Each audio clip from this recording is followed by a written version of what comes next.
Hello, bachcho. Let's read the question. The question says two Earth satellites A and B, each of equal mass, are to be launched into circular orbits about Earth's center.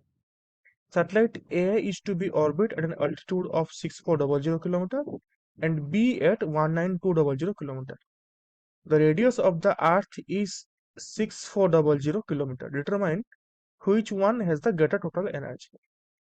तो जब इस question को हम लोग करेंगे, हम लोग एक की कॉन्सेप्ट को यूज करके इस क्वेश्चन का आंसर करेंगे। तो की कॉन्सेप्ट में हम लोग क्या यूज करेंगे?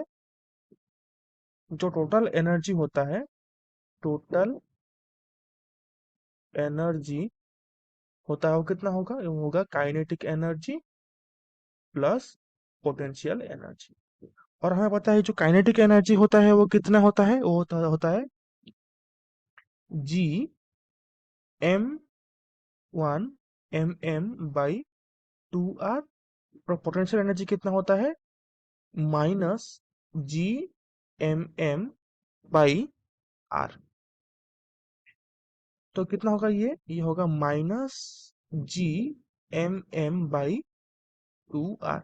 टोटल एनर्जी का वैल्यू होगा हमारा हम लोग इस कॉन्सेप्ट को यूज करके इस क्वेश्चन का आंसर करेंगे। क्वेश्चन में कह रहा है कि दोनों का टोटल एनर्जी कितना होगा। ए का अल्टीट्यूड होगा 6400 किलोमीटर और बी का है 19200 किलोमीटर। रेडियस कितना दे रखा है हमें? 6400 किलोमीटर। तो अगर हम टोटल एनर्जी की बात करते हैं तो टोटल एनर्जी ऑफ ए का वैल्यू कितना होगा? जी -G/m/m/2r/a। तो इसका वैल्यू कितना आएगा? -G। ठीक है, इतना हुआ।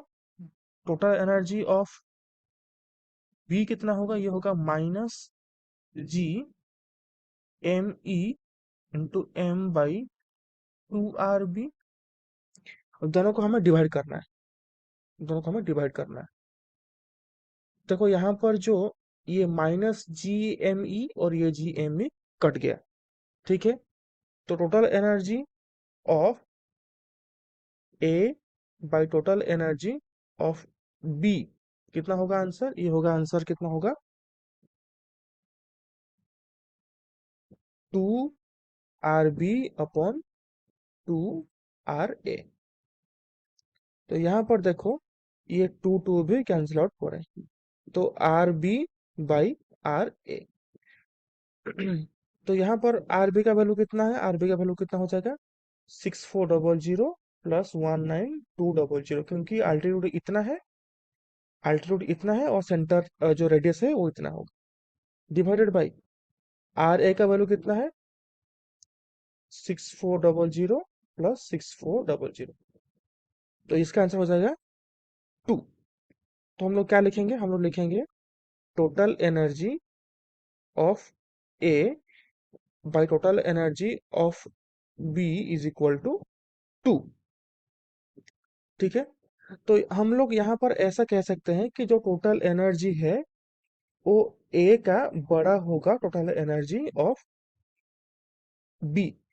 ठीक है ना, टोटल एनर्जी ऑफ जो ए होगा वो बड़ा होगा बी से। लेकिन यहाँ पर एक लोचा है, यहाँ पर ये लोचा है कि देखो यहाँ पर जो टोटल एनर्जी है हमारा नेगेटिव में आ रहा है। ठीक है ना, हम लोग नेगेटिव में ले रहे हैं। तो अगर हम लोग बात करें टोटल एनर्जी ऑफ तो क्या लिखेंगे हम लोग? टोटल एनर्जी को फॉर्मूला था हमारा -G/m/m/2r था यहाँ पर फॉर्मूला। ठीक है, हम लोग क्या कर रहे हैं यहाँ पर ले रहे हैं हम लोग टोटल एनर्जी का मैग्नीट्यूड। ठीक है, हम लोग यहाँ पर टोटल एनर्जी का मैग्नीट्यूड ले रहे हैं। अगर मैग्नीट्यूड हम नहीं लेंगे तो क्या लिखेंगे हम लोग? अगर मैग्नीट्यूड लिखेंगे तो क्या लिखेंगे? जो नेगेटिव में जो वैल्यू आएगा। ठीक है, नेगेटिव में वैल्यू आएगा।